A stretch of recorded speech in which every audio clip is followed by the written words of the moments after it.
تعالیٰ نے جب تمام فرشتوں کو حکم دیا، شیطان بھی اس وقت فرشتوں کے ساتھ رہتا تھا کہ آدم علیہ السلام کو سجدہ کرو، تو اس نے انکار کیا۔ حسد ہو گیا حضرت آدم علیہ السلام سے اس کو۔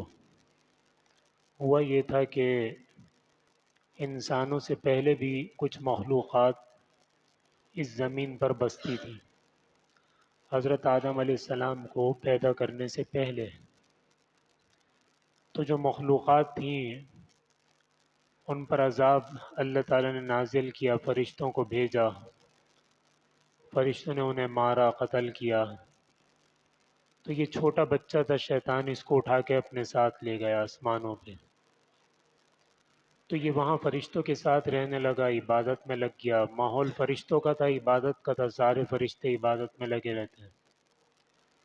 تو اب یہ بیچارہ اس سوچ میں تھا کہ اللہ تعالیٰ اپنا خلیفہ کسی کو بنائیں گے زمین میں ضرور، تو وہ میں ہوں گا۔ اس کے ذہن میں یہ خیالات چل رہے تھے۔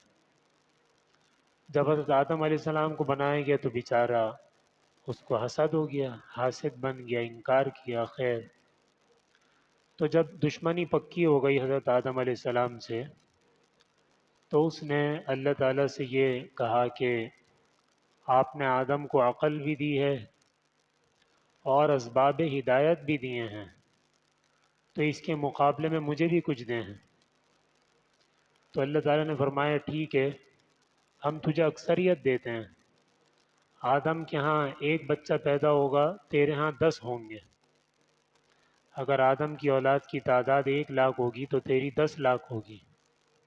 آدم کی اولاد اگر 1 کروڑ ہوگی تو تیری اولاد 10 کروڑ ہوگی۔ یہ 1 ارب ہوں گے تو 10 ارب۔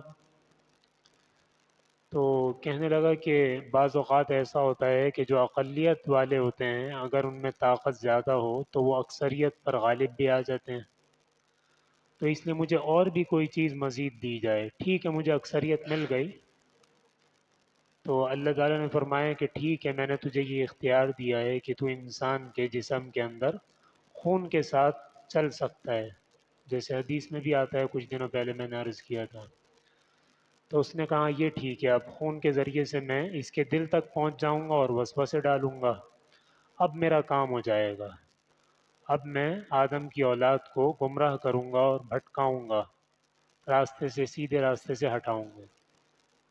اب حضرت آدم علیہ السلام کو فکر ہوئی کہ اس کو تو بڑی طاقت اللہ نے دے دی، یہ میرے اندر گھس سکتا ہے، میں تو اس کے اندر نہیں گھس سکتا، تو یہ تو بڑا کام خراب کرے گا میری اولاد کا۔ تو پھر انہوں نے اللہ تعالیٰ سے دعا مانگی کہ اللہ اب آپ مجھے اس کے مقابلے میں کوئی چیز دیں۔ تو اللہ تعالیٰ نے فرمایا ٹھیک ہے، ہم آپ کو ایسی چیز دے رہے ہیں کہ اگر یہ 1000 سال تک بھی محنت کر لے نا تو اس کی ساری محنت ملیہ میٹ ہو جائے گی، سب رائے گاں جائے گی۔ وہ ہم نے آپ کو دے دی توبہ۔ تو جتنا بھی ایک آدمی 100 سال تک بھی کفر کرتا رہے، توبہ کر لے گا 1 منٹ میں، اللہ تعالیٰ شیطان کی ساری محنت پہ پانی پھیر دیں گے، سب معاف۔ تو یہ ایسی زبردست قوت اللہ تعالیٰ نے ہم کو عطا فرمائی ہے، توبہ کی قوت، کہ شیطان بھی اس کے سامنے عاجز ہے، شیطان کی ساری محنت ختم ہو جاتی ہے۔